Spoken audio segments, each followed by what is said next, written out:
Hi friends, మీకు ఒక question. త్వరలో టీ20 వరల్డ్ కప్ రాబోతుంది కదా. మరి మన టీంలో పర్ఫెక్ట్ ఫినిషర్ ప్లేస్ ని ఎవరు భర్తీ చేయనున్నారు? మీ మనసులోకి వచ్చిన ఫస్ట్ ప్లేయర్ ని ఫస్ట్ అయితే కమెంట్ చేసేయండి. తర్వాత ఆ ఫినిషర్ ప్లేస్ కోసం ఎంత మంది పోటీ పడుతున్నారో చెప్తా. మీరు గెస్ చేసిన ప్లేయర్ ఉన్నాడో లేడో కూడా చెక్ చేసుకోండి. ఓకేనా?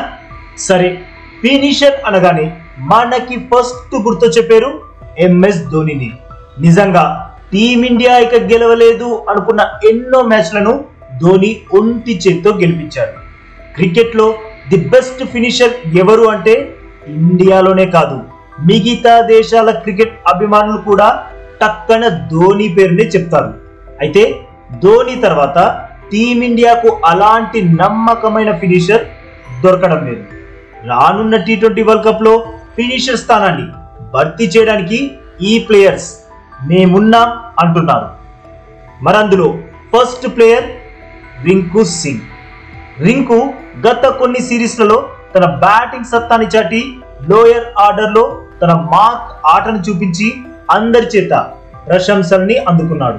తన బ్యాటింగ్ చేసింది 8 మ్యాచ్లే అయినా 65.50 యావరేజ్ తో 180కి పైగా స్ట్రైక్ రేట్ తో 262 పరుగులు సాధించాడు. ఈ స్టాట్స్ చూస్తే చెప్పేయచ్చు రింకు సింగ్ చివర్లో బ్యాటింగ్ కి దిగి ఎలాంటి విధ్వంసం సృష్టిస్తున్నాడు అని. బట్ టీ20 వరల్డ్ కప్ లాంటి మెగా ఈవెంట్ లో అంతగా ఎక్స్పీరియన్స్ లేని రింకుకి చోటు కల్పిస్తారా అన్నది కొంచెం అనుమానమే. ఇక ఫినిషర్ రోల్ కాంపిటీషన్ లో ఉన్న second player Sanju Samson. Wicket keeping కూడా చేయగల సత్తా ఉన్న సంజు శాంసన్ టీమిండియాకు ఫినిషర్ గా మారే అవకాశం లేకపోలేదు. కానీ తన స్టాట్స్ చూస్తే మాత్రం ఏమో డౌటే అనిపిస్తుంది. ఎందుకంటే టీ20లో 24 మ్యాచ్లు ఆడిన సంజు కేవలం 19.68 యావరేజ్ తో 133 స్ట్రైక్ రేట్ తో 374 పరుగులు మాత్రమే చేయగలిగాడు. మరి టీమిండియా తనకి అవకాశం ఇస్తుందా అన్నది వేచి చూడాలి. ఇక థర్డ్ కాంపిటేటర్ అక్షర్ పటేల్. అక్షర్ పటేల్ తన బ్యాటింగ్ నైపుణ్యంతో ఇంతకుముందు టీమిండియాను కొన్ని మ్యాచ్ల్లో గెలిపించాడు.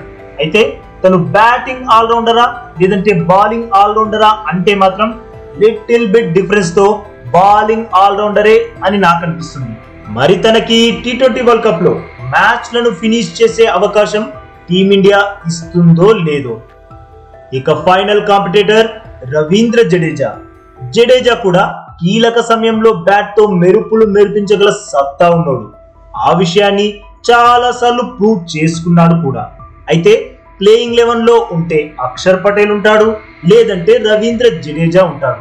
మరి ఫస్ట్ 2 ఆప్షన్లు టీమిండియా కాదనుకుంటే వీరిద్దరిలో ఎవరికి ఫినిషర్ బాధ్యతలు అప్పజెప్తుందో చూడాలి. ఇది ఫ్రెండ్స్, టీమిండియా బ్యాటింగ్ లైనప్ లో ఫినిషర్ స్థానంలో ఒకరు ఇద్దరు కాదు, ఏకంగా 4 పోటీ పడుతున్నారు. మరి మీరు గెస్ చేసిన ప్లేయర్ ఈ లిస్ట్ లో ఉన్నాడా? ఇప్పుడు కూడా తనే టీమిండియా పర్ఫెక్ట్ ఫినిషర్ అని నమ్ముతున్నారా? అయితే జెస్ అని కామెంట్ చేయండి. ఈ అప్డేట్ నచ్చితే